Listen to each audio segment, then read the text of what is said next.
परमात्मने नमः।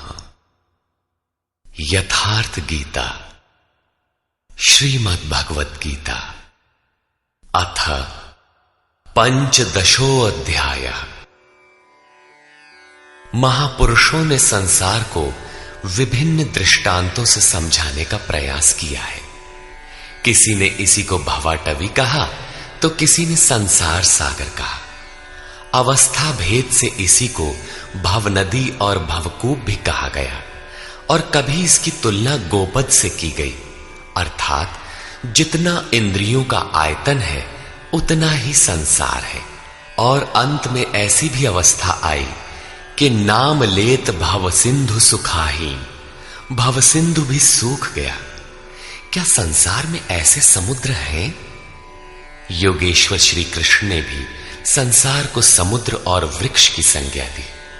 अध्याय 12 में उन्होंने कहा, जो मेरे अनन्य भक्त हैं उनका संसार समुद्र से शीघ्र ही उद्धार करने वाला होता हूं। यहां प्रस्तुत अध्याय में योगेश्वर श्री कृष्ण कहते हैं कि संसार एक वृक्ष है। इसको काटते हुए ही योगी जन उस परम पद को खोजते हैं। देखें, श्री भगवान उवाच।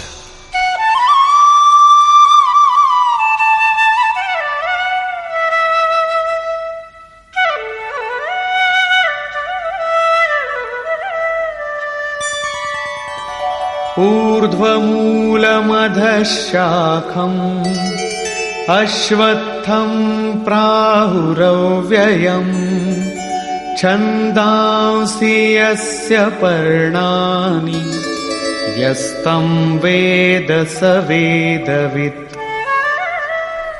अर्जुन, ऊर्ध्व मूलम, ऊपर को परमात्मा ही जिसका मूल है, अधः शाखम, नीचे प्रकृति ही जिसकी शाखाएं हैं, ऐसे संसार रूपी पीपल के वृक्ष को अविनाशी कहते हैं। वृक्ष तो अश्व अर्थात कल तक भी रहने वाला नहीं, जब चाहे कट जाए, किंतु है अविनाशी। श्री कृष्ण के अनुसार अविनाशी दो हैं, एक संसार रूपी वृक्ष अविनाशी और दूसरा उससे भी परे परम अविनाशी। वेद इस अविनाशी संसार विटप के पत्ते कहे गए हैं। जो पुरुष इस संसार रूपी वृक्ष को अर्थात देखते हुए विदित कर लेता है वो वेद का ज्ञाता है। जिसने उस संसार वृक्ष को जाना है उसने वेद को जाना है, न कि ग्रंथ पढ़ने वाला। पुस्तक पढ़ने में तो उधर बढ़ने की प्रेरणा मात्र मिलती है, पत्तों के स्थान पर वेद की क्या आवश्यकता है। वस्तुतः पुरुष भटकते भटकते जिस अंतिम कोपल अर्थात अंतिम जन्म को लेता है, वहीं से वेद के वे छंद अर्थात जो कल्याण का सृजन करते हैं वहीं से प्रेरणा देते हैं, वहीं से उनका उपयोग है, वहीं से भटकाव समाप्त हो जाता है, वो स्वरूप की ओर घूम जाता है। तथा अधश्चोर्ध्वं प्रसृतास्तस्य शाखा गुणप्रवृद्धा विषयप्रवाला अधश्च मूलान्यनुसन्ततानि कर्मानुबन्धीनि मनुष्यलोके। उस संसार वृक्ष की तीनों गुणों के द्वारा बढ़ी हुई विषय और भोग रूप कोपलों वाली शाखाएं नीचे और ऊपर सर्वत्र फैली हुई है। नीचे की ओर कीट पतंग पर्यंत और ऊपर देव भाव से लेकर ब्रह्मा पर्यंत सर्वत्र फैली हुई है, तथा केवल मनुष्य योनि में कर्मों के अनुसार बांधने वाली है। अन्य सभी योनियां भोग भोगने के लिए है। मनुष्य योनि ही कर्मों के अनुसार बंधन तैयार करती है।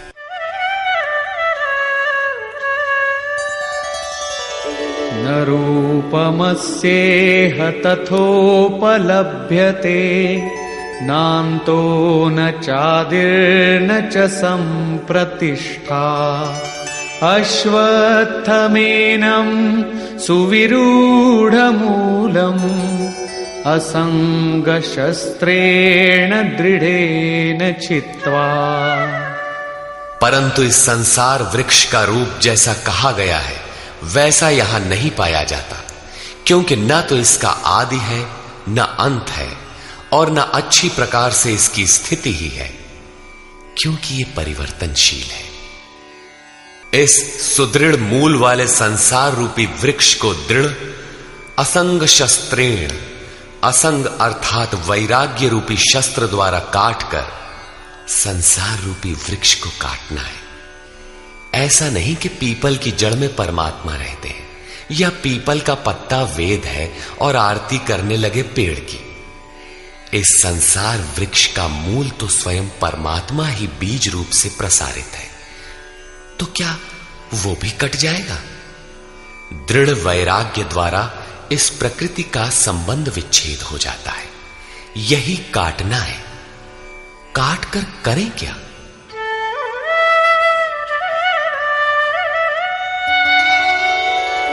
ततः पदं तत्परिमार्गितव्यम् यस्मिन् गता न निवर्तन्ति भूयः तमेव चाद्यं पुरुषं प्रपद्ये यतः प्रवृत्ति प्रसृता पुराणी। दृढ़ वैराग्य द्वारा संसार विटप को काटने के उपरांत उस परम पद परमेश्वर को अच्छी प्रकार खोजना चाहिए, जिसमें गए हुए पुरुष फिर पीछे संसार में नहीं आते, अर्थात पूर्ण निवृत्ति प्राप्त कर लेते हैं। किंतु उसकी खोज किस प्रकार संभव है?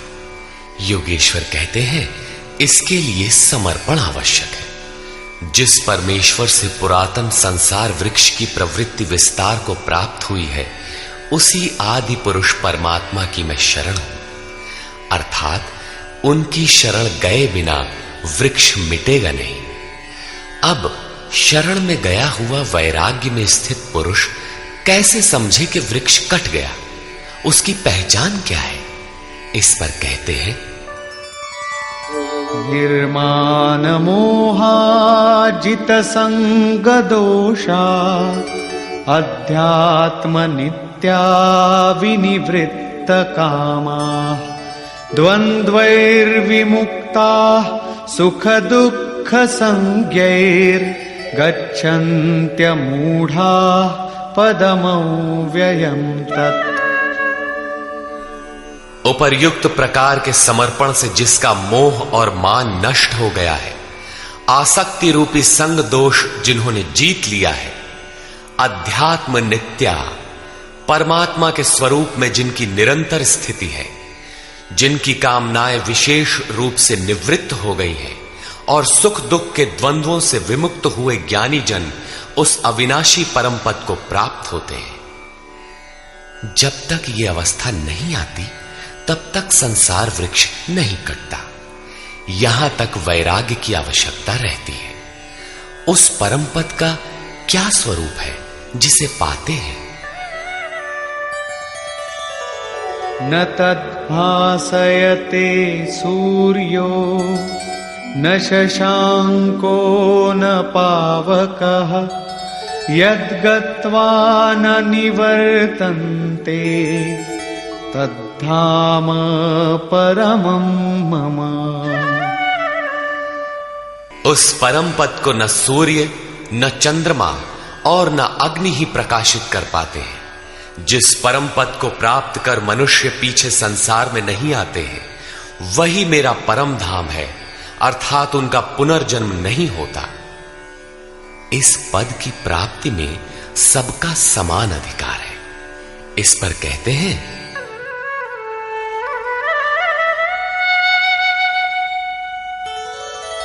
ममैवांशो जीवलोके जीवभूतः सनातनः मनः षष्ठानीन्द्रियाणि प्रकृतिस्थानि कर्षति। जीवलोके अर्थात इस देह में, अर्थात शरीर ही लोक है। ये जीवात्मा मेरा ही सनातन अंश है और वही इन त्रिगुणमयी माया में स्थित हुई मन सहित पांचों इंद्रियों को आकर्षित करता है। भला कैसे? शरीरं यदवाप्नोति यच्चाप्युत्क्रामतीश्वरः गृहीत्वैतानि संयाति वायुर्गन्धानि वाशयात्। जिस प्रकार वायु गंध के स्थान से गंध को ग्रहण करके ले जाता है, ठीक उसी प्रकार देह का स्वामी जीवात्मा जिस पहले शरीर को त्यागता है, उससे मन और 5 ज्ञानेंद्रियों के कार्यकलापों को ग्रहण करके अर्थात आकर्षित करके साथ लेकर फिर जिस शरीर को प्राप्त होता है उसमें जाता है। जब अगला शरीर तत्काल निश्चित है तो आटे का पिंड बनाकर किसे पहुंचाते हो? लेता कौन है? इसीलिए श्री कृष्ण ने अर्जुन से कहा था कि ये अज्ञान तुझे कहां से उत्पन्न हो गया कि पिंडोदक क्रिया लुप्त हो जाएगी। वहां जाकर करता क्या है? मन सहित 6 इंद्रियां कौन है? श्रोत्रं चक्षुः स्पर्शनं च रसनं घ्राणमेव च अधिष्ठाय मनश्चायं विषयानुपसेवते।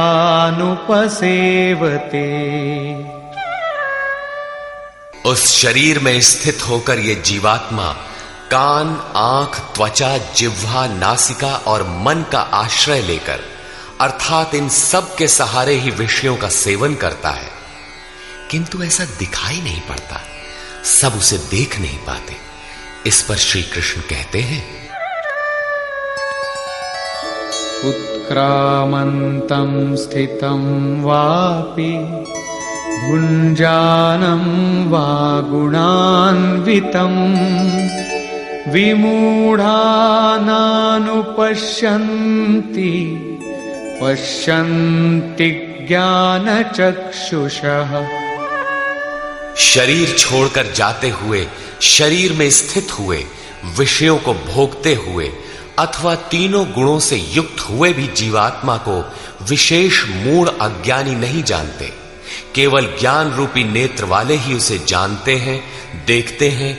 ठीक ऐसा ही है। अब वो दृष्टि कैसे मिले, आगे देखें।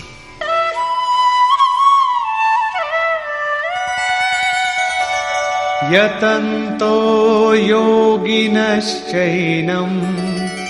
पश्यन्त्यात्मन्यवस्थितं यतन्तोऽप्यकृतात्मानो नैनं पश्यन्त्यचेतसः। योगी जन अपने हृदय में चित्त को सब ओर से समेट इस आत्मा को यत्न करते हुए ही प्रत्यक्ष देखते हैं, किंतु अकृतार्थ आत्मा वाले अर्थात मलिन अंतःकरण वाले अज्ञानी जन यत्न करते हुए भी इस आत्मा को नहीं जानते, क्योंकि उनका अंतःकरण बाह्य प्रवृत्तियों में अभी बिखरा है। चित्त को सब ओर से समेटकर अंतरात्मा में यत्न करने वाले भाविक जन ही उसे पाने के योग्य होते हैं। अतः अंतःकरण से सतत सुमिरण आवश्यक है। अब उन महापुरुषों के स्वरूप में जो विभूतियां पाई जाती हैं, जो पीछे बता भी आए हैं, उन पर प्रकाश डालते हैं।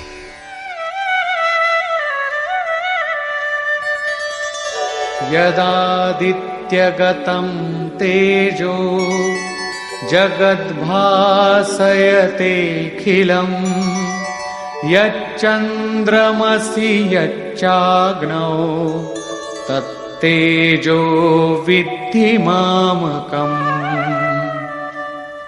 जो तेज सूर्य में स्थित हुआ संपूर्ण जगत को प्रकाशित करता है, जो तेज चंद्रमा में स्थित है और जो तेज अग्नि में है, इसे तू मेरा ही जान। अब उस महापुरुष द्वारा कार्य बताते हैं। गामाविश्य च भूतानि धारयाम्यहमोजसा पुष्णामि चौषधीः सर्वा सोमो भूत्वा रसात्मकः।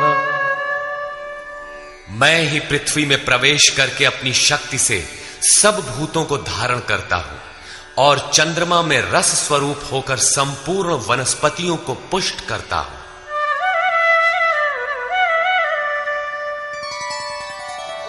अहं वैश्वानरो भूत्वा प्राणिनां देहमाश्रितः प्राणापानसमायुक्तः पचाम्यन्नं चतुर्विधम्।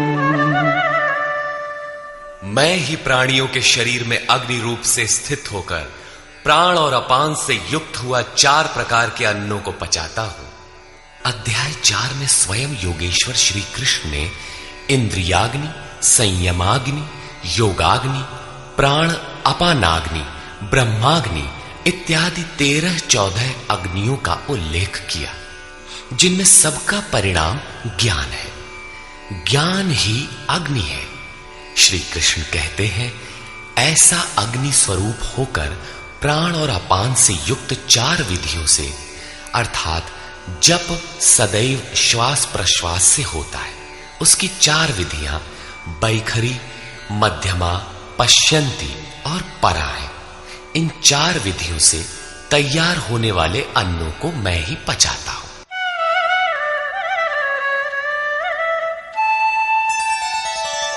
सर्वस्य चाहं हृदि सन्निविष्टो मत्तः स्मृतिर्ज्ञानमपोहनं च वेदैश्च सर्वैरहमेव वेद्यो वेदान्तकृद्वेदविदेम चाहम्। मैं ही सब प्राणियों के हृदय में अंतर्यामी रूप से स्थित हूं। मुझसे ही स्वरूप की स्मृति होती है। स्मृति के साथ ही ज्ञान अर्थात साक्षात्कार और अपोहनम अर्थात बाधाओं का शमन मुझ इष्ट से ही होता है। सब वेदों द्वारा मैं ही जानने योग्य हूं। वेदांत का कर्ता अर्थात वेदस्य अंतः सह वेदांत, वेद की अंतिम स्थिति का कर्ता मैं ही हूं और वेदविद भी मैं ही हूं अर्थात वेद का ज्ञाता। अध्याय के आरंभ में उन्होंने कहा था कि संसार वृक्ष है, ऊपर परमात्मा मूल और नीचे प्रकृति पर्यंत शाखाएं हैं। जो इस मूल से प्रकृति का विभाजन करके जानता है, मूल से जानता है, वो वेदविद है।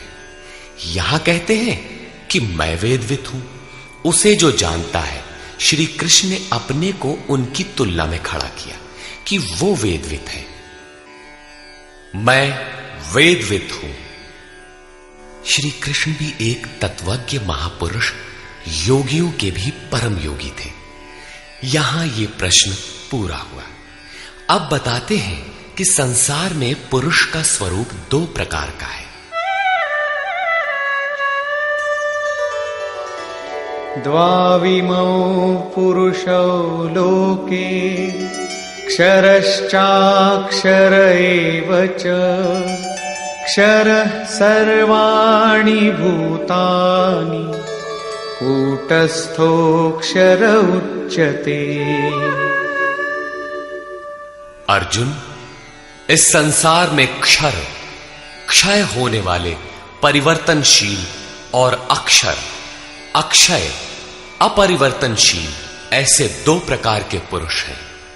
उनमें संपूर्ण भूत प्राणियों के शरीर तो नाशवान हैं, क्षर पुरुष हैं, और ये कूटस्थ पुरुष अविनाशी कहा जाता है। साधन के द्वारा मन सहित इंद्रियों का निरोध अर्थात जिसकी इंद्रिय समूह कूटस्थ है, वही अक्षर कहलाता है। किंतु यह भी पुरुष की अवस्था विशेष ही है। इन दोनों से भी परे एक अन्य पुरुष भी है।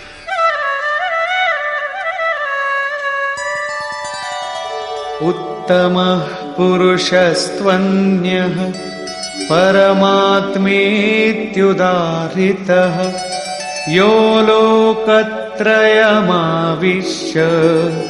बिभर्त्यव्यय ईश्वरः। उन दोनों से अति उत्तम पुरुष तो अन्य ही है, जो तीनों लोकों में प्रवेश करके सबका धारण पोषण करता है और अविनाशी परमात्मा ईश्वर ऐसे कहा गया है। परमात्मा अव्यक्त, अविनाशी, पुरुषोत्तम इत्यादि उसके परिचायक शब्द हैं। वस्तुतः ये अन्य ही है, अर्थात अनिर्वचनीय है। ये क्षर अक्षर से परे महापुरुष की अंतिम अवस्था है, जिसको परमात्मा इत्यादि शब्दों से इंगित किया गया है, किंतु वो अन्य है, अर्थात अनिर्वचनीय है। उसी स्थिति में योगेश्वर श्री कृष्ण अपना भी परिचय देते हैं, यथा यस्मात्क्षरमतीतोऽहम् अक्षरादपि चोत्तमः अतोऽस्मि लोके वेदे च प्रथितः पुरुषोत्तमः। उपर्युक्त नाशवान परिवर्तनशील क्षेत्र से सर्वथा अतीत हूं और अक्षर अविनाशी कूटस्थ पुरुष से भी उत्तम हूं, इसलिए लोक और वेद में पुरुषोत्तम नाम से प्रसिद्ध हूं।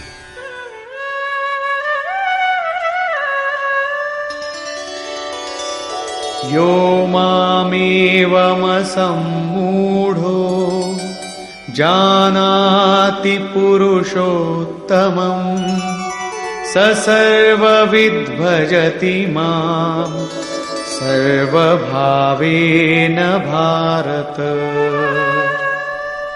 हे भारत, जैसा कि ऊपर कहा गया है कि इस प्रकार जो ज्ञानी पुरुष मुझ पुरुषोत्तम को साक्षात जानता है, वो सर्वज्ञ पुरुष सब प्रकार से मुझ परमात्मा को ही भजता है, वो मुझसे विलग नहीं है।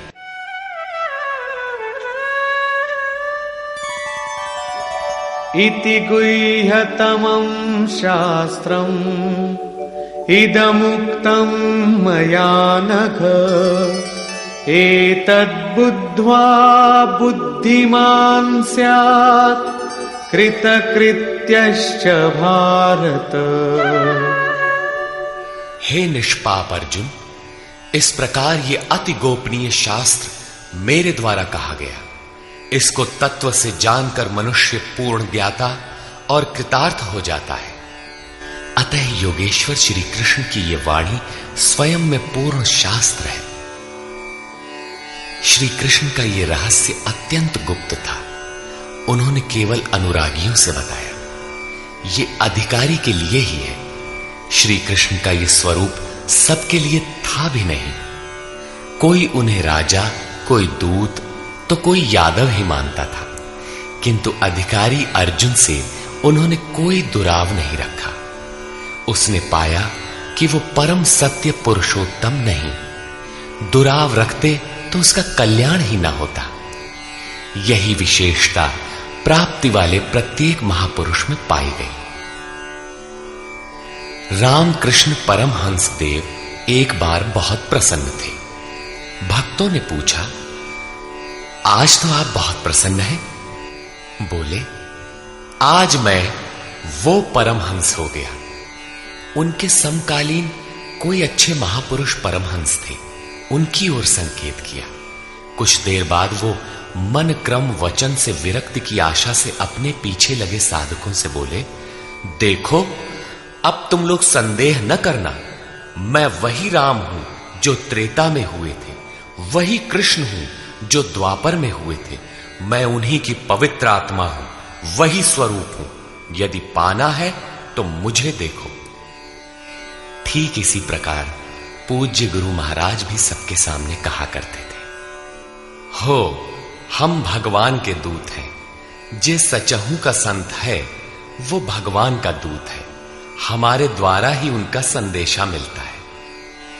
पूज्य महाराज जी सबसे तो इतना ही कहते थे, न किसी विचार का खंडन न मंडन, किंतु जो विरक्ति में पीछे लगे थे उनसे कहते थे, केवल मेरे स्वरूप को देखो।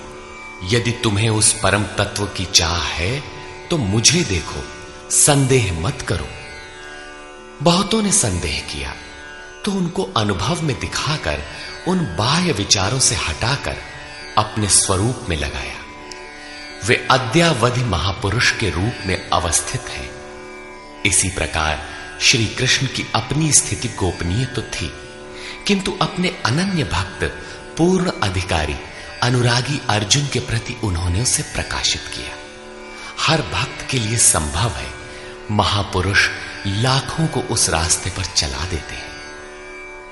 निष्कर्ष, इस अध्याय के आरंभ में योगेश्वर श्री कृष्ण ने बताया कि संसार एक वृक्ष है, पीपल जैसा वृक्ष है। पीपल एक उदाहरण मात्र है। ऊपर इसका मूल परमात्मा और नीचे प्रकृति पर्यंत इसकी शाखाएं प्रशाखाएं हैं। जो इस वृक्ष को मूल सहित विदित कर लेता है वह वेदों का ज्ञाता है। इस संसार वृक्ष की शाखाएं ऊपर और नीचे सर्वत्र व्याप्त हैं और मूलानि, उसकी जड़ों का जाल भी ऊपर और नीचे सर्वत्र व्याप्त है, क्योंकि वह मूल ईश्वर है और वही बीज रूप से प्रत्येक जीव हृदय में निवास करता है। योगेश्वर श्री कृष्ण के अनुसार संसार वृक्ष है जिसका मूल सर्वत्र है और शाखाएं सर्वत्र हैं। कर्मानुबंधीनि मनुष्य लोके, कर्मों के अनुसार केवल मनुष्य योनि में बंधन तैयार करता है, बांधता है। अन्य योनियां तो इन्हीं कर्मों के अनुसार भोग भोगती हैं। अतः दृढ़ वैराग्य रूपी शस्त्र द्वारा इस संसार रूपी पीपल के वृक्ष को तू काट और उस परम पद को ढूंढ जिसमें गए हुए महर्षि पुनर्जन्म को प्राप्त नहीं होते। कैसे जाना जाए कि संसार वृक्ष कट गया? योगेश्वर कहते हैं कि जो मान और मोह से सर्वथा रहित है, जिसने संग दोष जीत लिया है, जिसकी कामनाएं निवृत्त हो गई हैं और जो द्वंद्व से मुक्त है, वह पुरुष उस परम तत्व को प्राप्त होता है। उस परम पद को न सूर्य, न चंद्रमा और न अग्नि ही प्रकाशित कर पाते हैं। वह स्वयं प्रकाश रूप है, जिसमें गए हुए पीछे लौट कर नहीं आते।